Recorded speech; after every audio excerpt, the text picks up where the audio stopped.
Hello दोस्तों, आज हम बात करने जा रहे हैं भारत के जासूस अजीत डोभाल जी के जीवन परिचय के बारे में।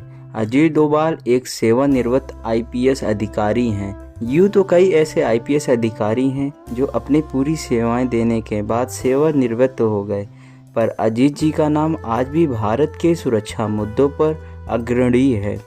इसका कारण इनका प्रधानमंत्री जी का प्रमुख राष्ट्रीय सुरक्षा सलाहकार होना है। इन्होंने अपने कैरियर में कई बार भारत के सुरक्षा मुद्दों पर अग्रणी भूमिका निभाई। पूर्व में हुई सर्जिकल स्ट्राइक और अभी हाल ही में हुई पाक आतंकी पर भारतीय वायुसेना की एयर स्ट्राइक कार्रवाई में भी इनकी अहम भूमिका रही है। अजीत जी के जीवन और उनके कैरियर के बारे में संपूर्ण जानकारी आज हम आपको इस वीडियो के माध्यम से उपलब्ध कराने जा रहे हैं, जिससे लोग उन्हें और भारतीय सुरक्षा और उनकी भूमिका को अच्छी तरह से समझ पाएं। हम बात करने जा रहे हैं अजीत जी के जन्म और प्रारंभिक जीवन के बारे में। अजीत जी का जन्म साल 1945 में हुआ था। इनका जन्म उत्तराखंड के पौड़ी गढ़वाल नामक जगह पर एक गढ़वाल परिवार में हुआ था। इन्होंने इनकी शुरुआती शिक्षा अजमेर के मिलिट्री स्कूल से पूरी की और फिर इसके बाद इन्होंने आगरा विश्वविद्यालय से अर्थशास्त्र में एमए कर स्नातकोत्तर की उपाधि ली और फिर आईपीएस की तैयारी में जुट गए। अपनी कड़ी मेहनत के दम पर अजीत जी ने 1968 में आईपीएस के लिए सिलेक्ट हो गए। इन्हें अपनी प्रथम नियुक्ति केरल कैडर में मिली और यहीं से इनके कैरियर की शुरुआत हुई। तो चलिए अब बात करते हैं अजीत जी के कैरियर के बारे में। डोभाल जी का कैरियर शुरू तो एक आईपीएस अधिकारी के रूप में हुआ। यहाँ पर इन्होंने अपना बेहतरीन प्रदर्शन देते हुए ये 73 वर्ष की आयु में देश के राष्ट्रीय सुरक्षा सलाहकार के रूप में कार्यरत हैं। इनका शुरुआत से लेकर अब तक का कैरियर कुछ इस प्रकार है। अजीत डोभाल ने अपनी शुरुआती कमान केरल कैडर में 1968 में संभाली। इस दौरान पंजाब और मिजोरम में हुए उग्रवाद विरोधी आंदोलन में ये सक्रिय रूप से शामिल थे। मिजोरम में अजीत जी मिजो नेशनल फ्रंट को शक्तिहीन किया और वहां शांति की स्थापना। इसके बाद साल 1999 में कंधार में IEC 814 में यात्रियों के अपहरण के मुद्दे पर अजीत जी उन 3 अधिकारियों में से एक थे जिन्होंने रिहाई के मुद्दे पर देश की ओर से बात की थी। इसके अलावा अजीत जी को 1971 से 1999 तक हुए सभी 15 हाईजैनिक में शामिल होने का अनुभव प्राप्त है। अजीत जी एक दशक से भी अधिक समय तक IEB के संचालक विंग का नेतृत्व करने का अनुभव प्राप्त है।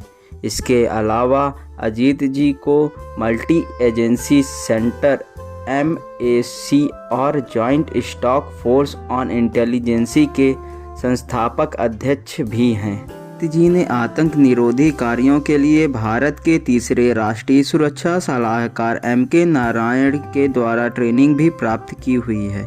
पंजाब में रोमानियों के रेस्क्यू के समय भी अजीत जी की भूमिका अहम थी। साल 1988 में ऑपरेशन ब्लैक थंडर के पहले इन्होंने स्वर्ण मंदिर में प्रवेश कर महत्वपूर्ण जानकारियां एकत्रित की थीं।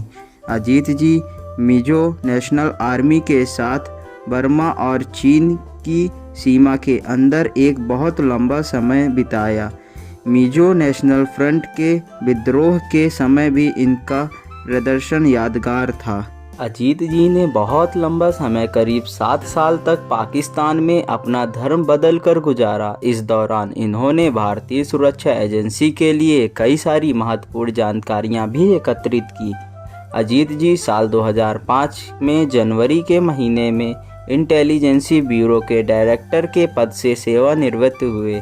इसके बाद साल 2019 में ये स्वामी विवेकानंद इंटरनेशनल फाउंडेशन के संस्थापक अध्यक्ष बने। 9 से 2011 तक इन्होंने Indian black money operate in secret bank and tax haven नाम की बनी रिपोर्ट के संपादक में योगदान दिया और वे बीजेपी के इस अभियान का महत्वपूर्ण हिस्सा बने। साल 2014 में अजीत जी के कैरियर का एक अहम मोड़ आया और ये भारत के 5वें राष्ट्रीय सुरक्षा सलाहकार के रूप में नियुक्त हुए।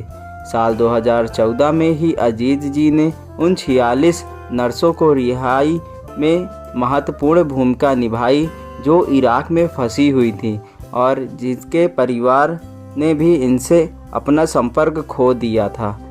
इसके लिए वे स्वयं इराक गए और गुप्त मिशन पर कार्य किया। अजीत जी ने सेना प्रमुख के साथ म्यांमार के बाहर चल रहे आतंकवादियों के खिलाफ अभियान में भी महत्वपूर्ण भूमिका निभाई थी। यह अभियान 50 आतंकवादियों को ढेर करते हुए एक सफल अभियान साबित हुआ था। अजीत डोभाल को पाकिस्तान के संबंध में भारतीय सुरक्षा नीतियों में बदलाव करने का श्रेय भी प्राप्त है। साल 2016 में हुई सर्जिकल स्ट्राइक में अजीत जी की भूमिका को भी अहम माना जाता है।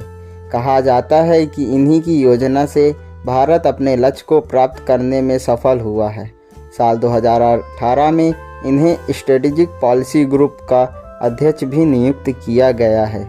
इसके अलावा अभी हाल ही में पुलवामा आतंकी हमले में जवाब में भारतीय वायुसेना द्वारा की गई जवाबी कार्रवाई में भी अजीत जी की भूमिका को अहम बताया जा रहा है और इसके बाद पाकिस्तान की ओर से की जाने वाली कार्रवाई के लिए भी हिंदुस्तान की सेना को तैयार रखने की जिम्मेदारी भी इन्होंने सेना प्रमुखों के साथ मिलकर कमान संभाली हुई है। हम बात करने जा रहे हैं अजीत जी को प्राप्त अवार्ड्स के बारे में।